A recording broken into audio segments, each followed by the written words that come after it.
नमः। हर बार लड़कर समय से मैंने ये सवाल किया है अपने रब से कि और कितनी जंगें बाकी है मेरी समय से, और जवाब में यही पाया है शिव से कि सूरमे और योद्धा लड़ते अच्छे लगते हैं, झुके और हारे नहीं। अथ कैलाश संहिता पहला अध्याय। श्री व्यास जी से शौनक आदि की वार्ता। मंगलमय आदि माया शक्ति सहित पार्षद गणेश और स्कंद सहित प्रधान पुरुष शिव जी को नमस्कार है।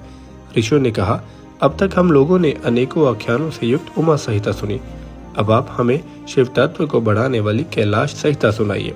मुनियों ने अपना कुशल समाचार कहा। तब प्रणव का अर्थ जानने वाले उन मुनियों ने कहा कि हे महाभाग, हे व्यास जी के शिष्य परम पौराणिक सूत जी, आप धन्य हैं कि जो आप में इतना प्रगाढ़ शिव भक्ति विद्यमान है। तभी तो भगवान वेद व्यास जी ने आपको पुराण ज्ञाता गुरु कर दिया।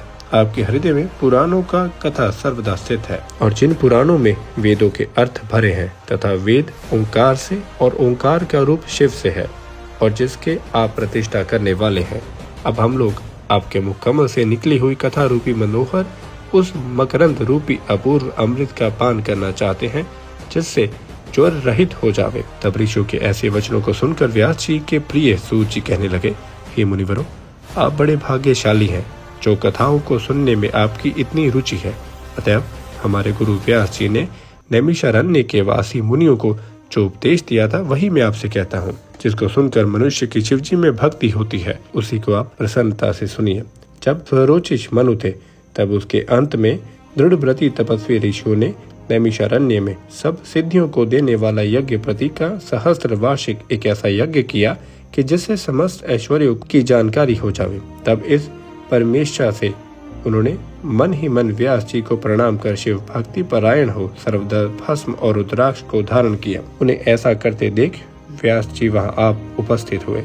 उन्होंने स्वर्ण का आसन देकर मुनियों ने बैठाया और संपूर्ण उपचारों से उनकी पूजा की। जब व्यास जी सुखपूर्वक बैठ गए, तब उन्होंने मुनियों से पूछा कि हे मुनिवरों, कहो, तुम्हारे इस यज्ञ में सब प्रकार कुशल तो है ना?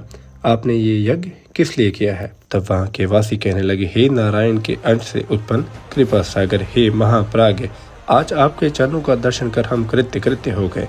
इस महाक्षेत्र यज्ञ में जो हमने इस महायज्ञ का अनुष्ठान किया है, उसका एकमात्र कारण यही है कि ओंकार का अर्थ प्रकाश होवे। हम परमेश्वर के उस परम भाव को सुनना चाहते हैं जो महेश्वर का परम रूप है। हे प्रभु, हम संबंध में कुछ नहीं जानते, एकमात्र आपकी शरणागत है। आप हम अल्प बुद्धियों का संदेह दूर करने योग्य हैं। आप हमें शिव ज्ञान रूपी नौका से तार दीजिए।